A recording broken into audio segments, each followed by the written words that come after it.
பணிவின் கடந்த வணக்கத்தையும் வாழ்த்துக்களையும் நன்றிகளையும் குறித்தாக்குகின்றேன். இன்றைக்கு நாம் பார்க்க இருப்பது புதிய வாஸ்து என்ற தலைப்பிலே பார்க்க இருக்கிறோம். கட்டிடக்கலை வரலாற்றை சுருக்கமாக பார்க்க இருக்கிறோம். அதற்கு முன்னுரையாக ஒரு சில செய்திகளை பதிவிட விரும்புகின்றேன். உலகத்தில் கட்டிடக்கலையானது மிகுந்த கற்பனையும் மிஞ்சக்கூடிய அளவுக்கு வளர்ந்து வருகிறது. இந்தியாவிலே கட்டிடத்துறையானது விவசாயத்திற்கு அடுத்த இரண்டாவது பெரிய தொழிலாக இருக்கிறது. ஒரு கட்டிடத்தின் தொன்மையை தெரிந்து கொள்ள வேண்டும் என்றால் அங்கே இருக்கக்கூடிய பழம்பெரும் கட்டிடங்களை பார்த்துத்தான் தெரிந்து கொள்ள வேண்டும். ஒரு நாடு வளர்ந்த நாடா வளரும் நாடா என்பது கூட அந்த நாட்டின் உள்கட்டமைப்பை வைத்துத்தான் நிர்ணயம் செய்கிறார்கள். உலகத்தில் உள்ள அதிசயங்கள் அத்தனையும் பெரும்பாலும் கட்டிடக்கலை சார்ந்தவையாகவே உள்ளன. அப்பேற்பட்ட கட்டிடக்கலையை நம் முன்னோர்கள் இரண்டு விதமாக பிரித்திருக்கிறார்கள். கோயில் கட்டிடக்கலை, குடியிருப்பு கட்டிடக்கலை என்று. குடியிருப்பு கட்டிடக்கலைக்கு வாஸ்து சாஸ்திரமும் மனைவி சாஸ்திரமும் பயன்படுகிறது. கோயில் கட்டிடக்கலைக்கு ஆகமங்கள் பயன்படுத்தப்படுகின்றன. இந்த கட்டிடக்கலையை நான் 7 நிலையாக காண்கின்றேன். 7 நிலையாக. முதல் நிலையாக மனிதன் குகைக்குள்ளே என்று குடியேறினானோ அன்றைக்கே வாழிட கட்டிடக்கலை ஆரம்பித்துவிட்டது. ஆரம்ப விவசாயத்தை மேற்கொண்டவன் குடிசைகளை கட்டி அதிலே குடியிருக்க முற்பட்டான். அப்புறம் கல்வீடுகளிலே அவன் குடியிருக்க முற்படுகின்றான். அடுத்ததாக அரண்மனைகளிலே அவன் குடியிருக்க விளைகின்றான். நவீன 20ஆம் நூற்றாண்டின் நவீன கட்டிடக்கலையாக அபார்ட்மெண்ட்டுகளை சொல்லலாம். இப்போது ரோபோக்களின் மூலமாக கட்டுமானங்கள் கட்டப்படுகிறது. இனி விண்வெளியில் மனிதனுக்கு எப்படி வீடு கட்டுவது என்கின்ற போட்டியிலே நகர்ந்து கொண்டிருக்கிறது. இந்த 7 விதமான குடியிருப்பு கட்டிடக்கலையிலே முதல் 4 மட்டும் நான் எடுத்துக்கொண்டு, முதல் 4 மட்டும் ஏன் எடுத்துக்கொள்கிறேன் என்றால் மரபு கட்டிடக்கலை அங்கேதான் ஆரம்பிக்கின்றது. அதனால் முதல் 4 மட்டும் எடுத்துக்கொண்டு அதிலே இருக்கக்கூடிய விதிமுறைகளை, இன்றைக்கு பயன்படுத்தக்கூடிய விதிமுறைகளை மட்டும் எடுத்து ஆலோசனை வழங்கி வருகின்றோம். இப்பொழுது கட்டிடக்கலை வரலாறு குறித்து பார்க்க போகிறோம். கட்டிடக்கலை வரலாறு என்று எழுதினாலும் சரி சொன்னாலும் சரி அதன் ஆதிப்புள்ளியில் இருந்துதான் ஆரம்பிக்க வேண்டும் என்பது இங்கே எழுதப்படாத சட்டமாகும். அதன்படியே நாமும் அதன் ஆதியில் இருந்து தொடங்குவோம். சுமார் 1500 கோடி ஆண்டுகளுக்கு முன்னால் இந்த பிரபஞ்சம் பெரும் வெடிப்பு, பெரும் செயற்கை மூலம் தோன்றியிருக்கிறது. சுமார் 500 கோடி ஆண்டுகளுக்கு முன்னால் சூரியன் தோன்றியிருக்கிறது. சூரியனை அடுத்து 350 கோடி ஆண்டுகளுக்கு முன்னால் பூமி தோன்றியிருக்கிறது. இந்த பூமி 50 கோடி ஆண்டுகளாக எரியும் பந்தாகவே இருந்திருக்கின்றது. பூமி ஒரே பாஞ்சியா என்னும் ஒரே பூமியாக இருந்தது 2ஆக பிளவுபட்டது. வடக்கே லாராசியாவும் தெற்கே கோண்டுவானாவும் என 2ஆக பிரிந்தது. 2ஆக பிரியும் பொழுது முதலில் கார்பன் டை ஆக்சைடு அதிகமாகவும் ஆக்சிஜன் குறைவாகவும் இருந்ததனால் மழை வராமல் இருந்தது. படிப்படியாக கார்பன் டை ஆக்சைடு குறைந்து மழை பொழிய ஆரம்பித்தது. அடைமழை பொழிந்தது. கடல் உருவானது. கடலிலே நீர் சுழற்சி முறை உருவானது. இவை அனைத்தும் தெற்கு பகுதியில் குமரி கண்டம் அல்லது லெமூரியா கண்டம் என்று சொல்லக்கூடிய ஆப்பிரிக்காவில் உள்ள மடகஸ்கரில் இருந்து ஆஸ்திரேலியா வரை சென்று இந்தியாவின் தென்பகுதியை தொட்டு இருக்கிறது இந்த குமரி கண்டம் அல்லது லெமூரியா கண்டம். இங்கிருந்துதான் இந்த கண்டத்தில் இருந்து கடலின் அடி ஆழத்தில் நுண்ணுயிர்கள் முதலில் தோன்றியிருக்கின்றன. அடுத்து கடலிலும் நீரிலும் நிலத்திலும் வாழக்கூடிய உயிரினங்கள் தோன்றியிருக்கின்றன. இந்த உயிரின பரிமாண வளர்ச்சிகளே மனிதன் உச்சமாக கருதப்படுகின்றான். மனிதன் ஆரம்ப நிலையிலே விலங்கோடு விலங்காக சுற்றி திரிந்தான். அவன் கைக்கு எட்டியதும் தடியால் அடைத்தும் தன்னுடைய 3 வேளை உணவுகளை முதலாக அவன் சாப்பிட்டு வந்தான். அடுத்ததாக கல்லை கையில் எடுத்தவன் அதை கருவியாக்கி வேட்டையாட முன்மொழிந்தான். வேட்டையாடியவன் விலங்குகளை பச்சையாகவே உண்டு மகிழ்ந்து கொண்டிருந்தான். இப்போது சிக்கிமுக்கி கல் மூலம் செயற்கையாக தீயை உருவாக்க கற்றுக்கொண்டான். தீயை உருவாக்கிய பின்பு தான் வேட்டையாடி வந்த விலங்குகளை தீயில் சுட்டு சாப்பிட ஆரம்பித்தான். மிருகங்கள் எல்லாம் தன்னை எப்படி பாதுகாக்கின்றன என்ற கேள்வி எழுந்தபோது இவன் குகைக்குள்ளே தன்னை பாதுகாக்கும்படி குகைக்குள்ளேதான் முதலில் குடியேறினான். குகைக்குள்ளே குடியேறினவனுக்கு ஓய்வு கிடைத்தது. ஓய்வு கிடைக்கும் போது அந்த பாறைகளிலே ஓவியங்கள் வரைந்து கண்டுத்தான். ஆரம்ப நிலை விவசாயம் தோன்றியது. ஆரம்ப நிலை விவசாயத்தில் தனித்தனி குடிசைகளாக வீடுகள் தொடங்கியன. மேம்பட்ட விவசாயம் வந்த பின்பு தனித்தனியாக குடியிருந்த மனிதன் குழுவாக கூட்டமாக குடியேற குழைந்தான். ஊர் உருவானது, கிராமம் உருவானது, நாகரிகம் உருவானது. ஒவ்வொரு நாகரிகமும் தன்னை அடையாளப்படுத்த கட்டுமானங்களையே அது கையாண்டிருக்கிறது. மெசபடோமியா நாகரிகம் கிரகத்துக்களை தன்னுடைய அடையாளமாகவும், சீன நாகரிகம் பெருஞ்சுவரை தன்னுடைய அடையாளமாகவும், எகிப்திய நாகரிகம் பிரமிடுகளை அடையாளமாகவும், சிந்து சமவெளி நாகரிகம் நகரமைப்பை அடையாளமாகவும் கொண்டு ஒவ்வொரு நாகரிகமும் ஒவ்வொரு கட்டுமானத்தையே தன்னுடைய அடையாளமாக கொண்டிருக்கிறது என்றால் அது மிகையாகாது. இந்த நாகரிகத்திலே நாம் என்னென்ன அரண்மனைகள் எப்படி இருக்கும் என்று பார்த்தால், இன்று இருக்கக்கூடிய செட்டிநாட்டு அரண்மனைகளை கூட நாம் சொல்லலாம். செட்டிநாட்டு அரண்மனைகள் பெரும்பாலும் மயனின் அங்கன அமைப்பு முறை மூலம் கட்டப்பட்டிருக்கின்றன. அங்கன அமைப்பு முறை என்றால் தூண்களும் உத்திரங்களும் கலந்து பெரிய பில்டிங்காக கட்டப்படுகிறது. இது ஒரு பெரிய வீட்டின் வரைபடம். இல்ல, அங்கனம் அப்படிங்கிறது அங்கன அமைப்பு முறை என்கிறது தூணும் உத்திரங்களும் போட்டு அதுக்கு மேல கட்டுற அமைப்பு. அதுக்கு பேரு தான் அங்கன அமைப்பு.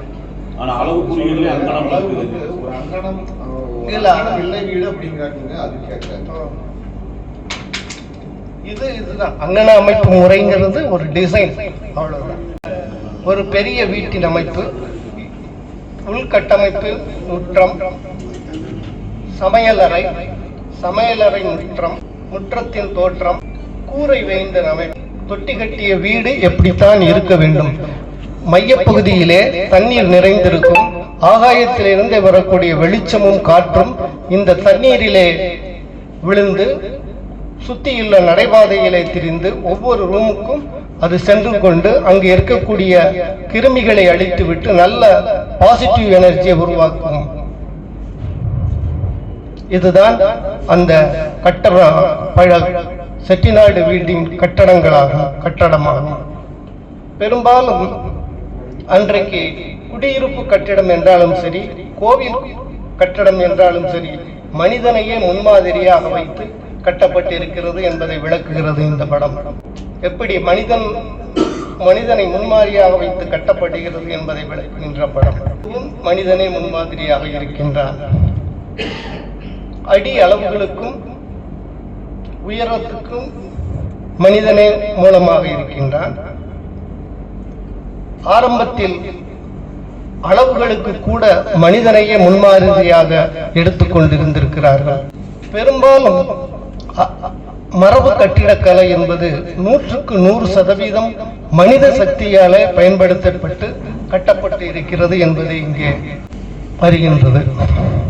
இதுதான் ஒரு கட்டிடக்கலையின் சுருக்கமாகும். அடுத்து நமது வாஸ்து சாஸ்திரத்தை பற்றி பார்க்கலாம். நாம் உண்ணும் உணவை, உடுத்தும் உடையை, இருக்கும் இடத்தை, நம் இயக்கத்தை கூட தீர்மானிப்பது எது என்றால் அந்த இடத்தில் நிகழும் தட்பவெப்ப நிலை என்றால் அது மிகையாகாது. என்றைக்கு மனிதன் இயற்கையில் இருந்து வடிவங்களை காண தொடங்கினானோ அன்று தொட்டு வடிவமைப்புகளை தோன்றியது. இந்த இடத்தில், இந்த காலத்தில் இந்த நேரத்தில் இடையூறு ஏதும் வராது என்று சொல்வதற்கு ஆழ்ந்த ஆராய்ச்சி மனப்போக்கும் தேவைப்படுகிறது. அப்பேற்பட்டவர்களாலே மனையடி சாஸ்திரம், வாஸ்து சாஸ்திரம் வடிவமைக்கப்பட்டு இருக்கிறது. வாஸ்து சாஸ்திரம் என்பது ஜோதிடம் அல்ல. அதில் பலாபலங்களை சொல்லக்கூடிய எந்தவித கருத்துக்களும் அல்ல. இது கட்டிட கலைக்கான ஒரு தொழில்நுட்ப நூல் என்றால் அது மிகையாகாது. இந்த நூல் ஆரம்பத்தில் மனிதனின் பாதுகாப்பை மையமாக வைத்து கட்டப்பட்டு வந்தது. பின்பு அவன் ஆரோக்கியத்தை மையமாக வைத்து கட்டப்பட்டு வந்தது. இறுதியாக அந்தஸ்துக்கு மையமாக வைத்து கட்டப்பட்டு வந்தது. பழைய வாஸ்துவில் கடவுள் வாழ்த்து, சிற்பி குறித்த விளக்கம், சகுனங்களும் பலன்களும், நிற்கும் போது தோன்றும் காட்சி பொருந்து, மரவகை பயன்பாடு, நிலவகை பயன்பாடு, அடி அளவுகள், வாசல் வைப்பு நிதி, கதவு நிலை குறித்த நிதி, வாஸ்து புருஷன் கிடக்கை, கட்டிடத்தின் வயது விவரம், வீட்டின் உள் வெளி அமைப்பு முறை, வீடு கட்டும் காலமும் பலனும், மடை கோலுதல், முகூர்த்த கால் நட்டுதல், பூநீர் மண் சேர்த்தல், கிணறு வெட்டுதல், இப்படி 23 தலைப்புகளிலே பழைய வாஸ்து சாஸ்திரம் நமக்கு தகவல்களை தருகின்றது. இந்த பழைய வாஸ்து சாஸ்திரம் பெரும்பாலும் மூட நம்பிக்கைகள் நிறைந்ததாகவும் தேவையற்ற விளக்கங்கள் உடையதாகவும் இருப்பதனால் இதிலே இன்றைக்கு பயன்படக்கூடிய எந்தெந்த விதிகள் இருக்கின்றதோ அவை அனைத்தையும் எடுத்து புதிய வாஸ்து சாஸ்திரம் என்ற பெயரிலே நாம் ஆலோசனை வழங்கி வருகின்றோம். புதிய வாஸ்து சாஸ்திரத்திலே கடவுள் வணக்கத்தோடு தொடங்குகிறது. புதிய வாஸ்து சாஸ்திரம் கடவுள் வணக்கத்தோடு தொடங்குகிறது. வேத 4 மறைகளாகி விளங்கும் மூர்த்திகளாகி பூதலன் தனைப்படைத்த புண்ணியன் தால் போற்றி தீதிலா மயனர் சொன்ன சிற்ப சாஸ்திர மாநூலை நீதியாய் தமிழில் நானே நிலைபடல் உரைக்கலுற்றேன். வாஸ்து சாஸ்திரத்திற்கு மிகவும் முக்கியமானது திசை அறிவதாகும். திசை என்பது மயங்காலத்தில் எப்படி அறியப்பட்டது என்றால், வீடு கட்டும் இடத்தின் மைய புள்ளியில் ஒரு ரவுண்டை வரைந்து அந்த ரவுண்டின் மையத்திலே ஒரு குச்சியை கொன்று அந்த குச்சி கிழக்கு நிழல் விழுவதையும் மேற்கு நிழல் விழுவதையும் குறித்து கொண்டு இரண்டையும் இணைத்து விட்டால் கிழக்கு மேற்கு திசை கிடைத்துவிடும். கிழக்கு மேற்கு திசைக்கு பெர்பெண்டிகுலராக வடக்கு தெற்கு திசையை நிர்ணயித்தார்கள். இப்படித்தான் அந்த காலத்தில் திசையை கண்டறிந்தார்கள். அதற்கு அப்புறம் சீனாவில் இருந்த ஒரு கல்லை எடுத்து ஒரு கயிற்றில் கட்டி விட்டால் அது வடக்கு தெற்காக நின்றது. அதனை வைத்தும் சில காலம் திசைகளை கண்டறிந்தார்கள். கிபி 1200 புதிய காம்பஸை வைத்து நார்த் டைரக்ஷனை கண்டுபிடிச்சு அங்கிருந்து மற்ற திசைகளை கண்டறிந்தார்கள். வடக்கு, வடகிழக்கு, கிழக்கு, தென்கிழக்கு, தெற்கு, தென்மேற்கு, மேற்கு, வடமேற்கு, வடக்கு என்று திசைகளை கண்டார்கள். இந்த திசைகளே அதற்குரிய தெய்வங்களையும் வைத்தார்கள். வடகிழக்கு மூலை என்பது ஈசானிய மூலை என்றும், கிழக்கு என்பது இந்திர மூலை என்றும், தென்கிழக்கு என்பது அக்கினி மூலை என்றும், தெற்கு என்பது யம மூலை என்றும், தென்மேற்கு என்பது கட்டி மூலை என்றும், மேற்கு என்பது வருண மூலை என்றும், வடமேற்கு என்பது வாயு மூலை என்றும், வடக்கு என்பது குபேர மூலை என்றும் குறிப்பிட்டார்கள். வாஸ்து சாஸ்திரத்திலே அடிப்படையான அம்சம் என்ன என்றால், வடகிழக்கு என்பது நீர் சம்பந்தப்பட்ட அமைப்புகளை அமைக்க வேண்டும். தென்கிழக்கு என்பது நெருப்பு சம்பந்தப்பட்ட அமைப்புகளை அமைக்க வேண்டும். தென்மேற்கு என்பது மண் நுகர்வு சம்பந்தப்பட்டதாக இருக்க வேண்டும். வடமேற்கு என்பது வாயு சம்பந்தப்பட்டதாக இருக்க வேண்டும். இதுதான் வாஸ்து சாஸ்திரத்தின் அடிப்படையான அம்சமாகும். வாஸ்து சாஸ்திரத்தில் ஒரு வீட்டுக்கு வாஸ்து சாஸ்திரம் எடுக்க வேண்டும் என்றால், ஒரு வீட்டுக்கு பார்க்கணும்னா முதல்ல வெளி அமைப்பு எப்படி இருக்க வேண்டும் அப்படிங்கிறது தெரியணும். வெளி அமைப்பு எப்படின்னா, காலி இடம்.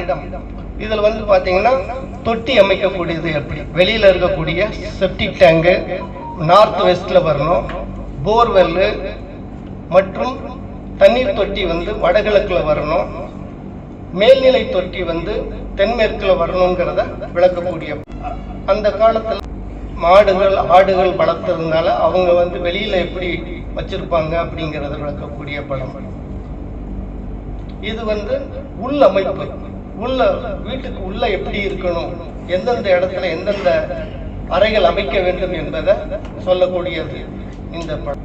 கதவு கதவு நிலவு ஜன்னல் திறப்பு. கதவு ஜன்னல் திறவுகள் எப்படி அமைக்கப்பட வேண்டும் என்றால், ஒவ்வொரு திசைக்கும் உச்சம் நீச்சம், பாசிட்டிவ் நெகட்டிவ் என்று 2 பகுதிகள் உண்டு. மைய பகுதியிலிருந்து ஒரு பக்கம் பாசிட்டிவாகவும் இன்னொரு பக்கம் நெகட்டிவாகவும் இருக்கும். வடகிழக்கு மூலையில் இருந்து வரக்கூடிய காற்றையும் வெளிச்சத்தையும் அப்படியே வீட்டுக்குள் பயன்படுத்தினால் அது நல்லது. தென்மேற்கு திசையிலிருந்து வரக்கூடிய காற்றையும் வெளிச்சத்தையும் அப்படியே பயன்படுத்தாமல் அதன் வீரியத்தை கரைத்து பயன்படுத்துவது மிகவும் நன்று. இப்போ வடக்கு பார்த்த வீட்டுல அந்த டிராயிங் போட்டிருக்கிறதெல்லாம் உச்ச பகுதிகள்.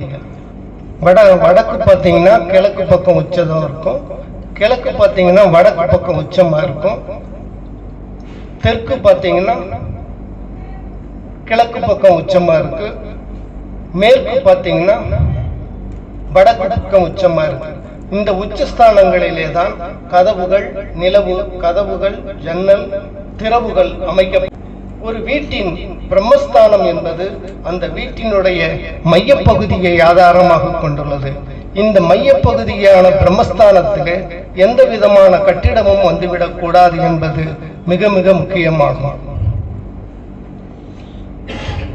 படி அமைப்பு முறை எக்காரணம் கொண்டும் வடகிழக்கு மூலையிலே படி வந்துவிடக் கூடாது. தென்மேற்கு பகுதியிலே அமைப்பது சாலச் சிறந்தது. இடது பக்கமாக திரும்புவது நன்று. கிழக்கிலிருந்து மேற்காகவும் வடக்கில் இருந்து தெற்காகவும் ஏறி இறங்கினால் அதுவும் நன்று. ஒற்றைப்படியாக இருக்க வேண்டும். இத்தனை அம்சங்களையும் உள்ளடக்கியதுதான் படிக்கூட அமைப்பு முறை. அதற்கடுத்து பேஸ்மெண்ட் அமைக்கிறதுக்கு முதல் பகுதியாக வடகிழக்கையும், 2வது பகுதியாக வடமேற்கையும், 3வது பகுதியாக தென்கிழக்கையும் எடுக்கிறார்கள்.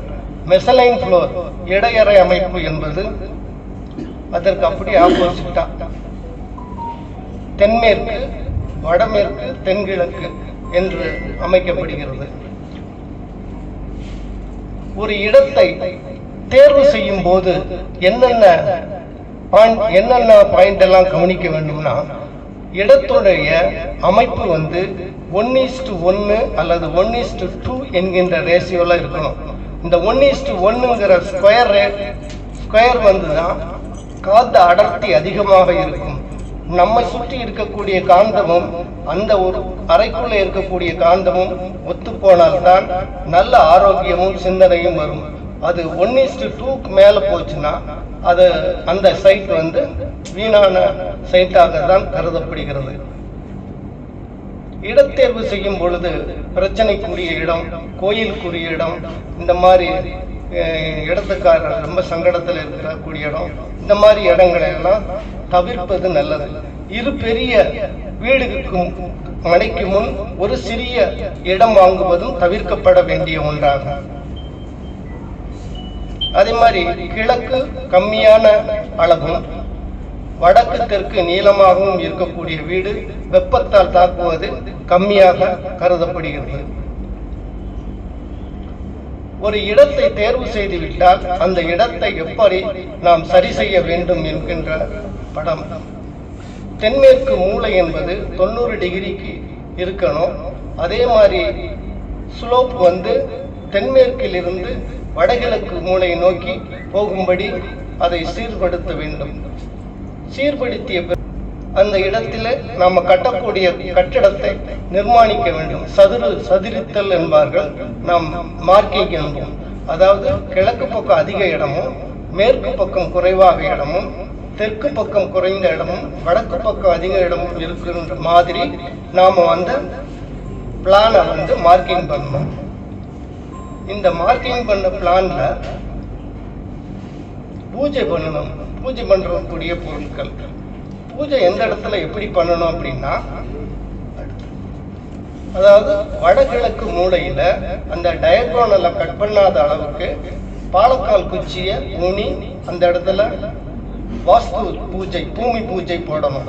அதே மாதிரி ஒண்ணுக்கு ஒண்ணு தென்மேற்குல அங்க இருக்கக்கூடிய மண்ணை எடுத்து வெளியே போட்டுட்டு அதுல பியூர் மணலை நிரப்பி அதுல தண்ணீர் விட்டு முடிக்கணும். இந்த ரெண்டும் பூமி பூஜை போடும்போது கவனமா இருக்கணும். அந்த டயகோனல் லைனை அது டச் பண்ணாத மாதிரி நாம இடத்தை தேர்வு செய்ய வேண்டும்.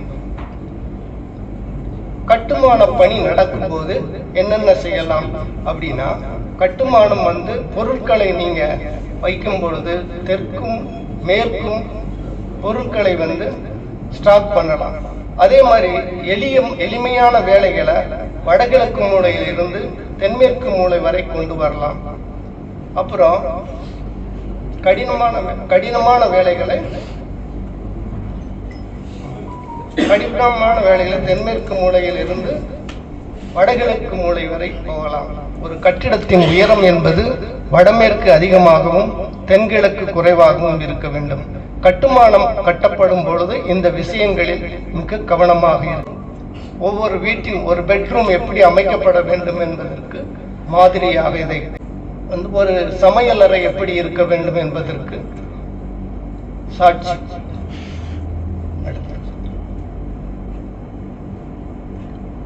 இது டைனிங் ரூம், உணவு உண்ணும் அறை மாதிரி படம்.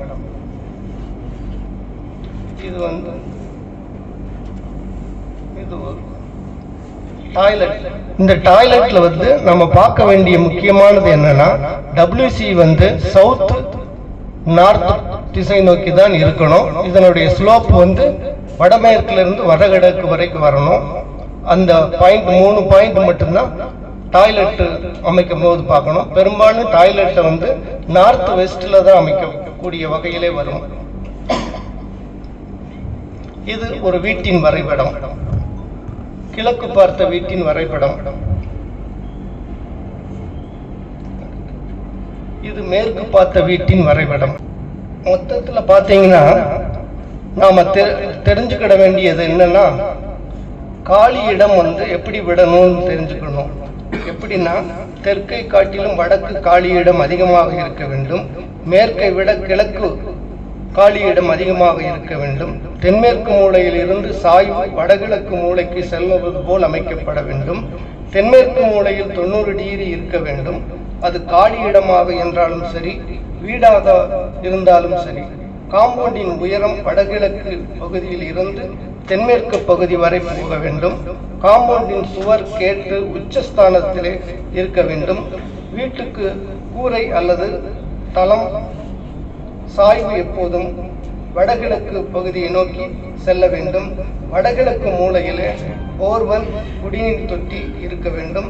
வடமேற்கு மூலையிலே மனித கழிவுகளை எடுக்கும் தொட்டி அமைக்கப்பட வேண்டும். மனித கழிவு தொட்டியில் இருந்து செல்லும் தண்ணீரும் மழைநீர் தண்ணீரும் வடகிழக்கு பகுதி வழியாக செல்ல வேண்டும். அந்த காலத்துல வடக்கு பகுதியில பசுமாட்டு தொழுவம் வச்சிருக்கிறாங்க. வடகிழக்கு பகுதியில அடுக்களை வச்சிருக்கிறாங்க. கிழக்கு பகுதியில ஆட்டுக்குட்டி வச்சிருக்கிறாங்க. தென்மேற்கு பகுதியில பசு தொழுவம் வச்சிருக்கிறாங்க. தெற்கு குப்பை குழி வச்சிருக்கிறாங்க. தென்மேற்கு வைக்கல் போர் வச்சிருக்கிறாங்க. மேற்கு எருமை மாட்டு தொழுவம் வச்சிருக்கிறாங்க. வடமேற்கு தானிய களஞ்சியம் வச்சிருக்கு. நிறைவாக பார்ப்போம் என்றால், வெளி வாஸ்து பார்த்துட்டோம். உள் வாஸ்து என்பது எந்தெந்த இடத்துல எங்கெங்க உள் வாஸ்து பார்க்கும் பொழுது, வீடு கட்டும் போது உள் வாஸ்து பார்க்கும் போது வடகிழக்கு மூலையில ஹாலோ கூடமோ வரலாம், போர்ட்டிகோ வரலாம். தென்கிழக்கு மூலையில சமையலறை அமைக்கணும். தென்மேற்கு மூலையில படுக்கை அறை அமைக்கணும். வடமேற்கு மூலையில டாய்லெட் அமைக்கணும். இந்த 4 மூலையிலும் 4 விதுகளை அமைச்சு விட்டோம்னா, அப்புறம் உள்ள வரக்கூடிய ரூம்ஸ் எல்லாம் எப்படி வேணாலும் இருந்திருக்கு. இருக்கலாம்.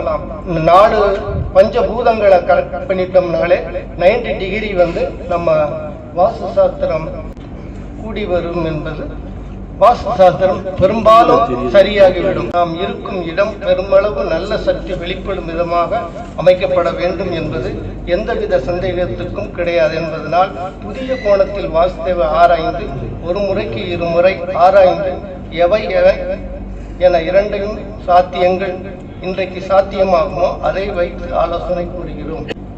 இதுல பாத்தீங்கன்னா இன்றைக்கு வாஸ்து சாஸ்திரம் எப்படி கையாளப்படுகிறது என்றால் தெலுங்கானாவின் முதல்வர் வாஸ்து வல்லுநரை ஒரு அமைச்சர் அந்தஸ்தில் வைத்து தன்னுடைய ஆட்சி அமைத்திருக்கின்றார். சென்னாரெட்டி, சிரஞ்சீவி போன்றவர்கள் இதிலே பெரும் நம்பிக்கையுடையவர்களாக இருக்கிறார்கள். ஆந்திர அரசு ஒவ்வொரு பொறியியல் கல்லூரியிலும் விருப்ப பாடமாக இதை கொண்டு வந்திருக்கிறது. சுல்தான் பர்வீனா என்கின்ற ஒரு இஸ்லாமிய சகோதரி நாளும் ஒரு செய்தி என்பதிலே வாஸ்து சாஸ்திரத்தை மேற்கோள் காட்டி சொல்லி இருக்கின்றார். இது வாஸ்து சாஸ்திரம் தமிழ்நாட்டிலே இந்த அளவுக்கு வந்ததற்கு காரணம் கணபதி சபதி அவர்கள். குமரி முனையிலே வள்ளுவனுக்கு 133 அடி சிலையை எடுத்து அமைத்தவர் இவர்தான். இவரை கலைஞர் பாராட்டினார். பழமைக்கும் புதுமைக்கும் பாலமாக அமைகிறார் என்று கணபதி சபதியை பாராட்டுகின்றார். இந்த இருவரையும் நாம் மறக்கக்கூடாது.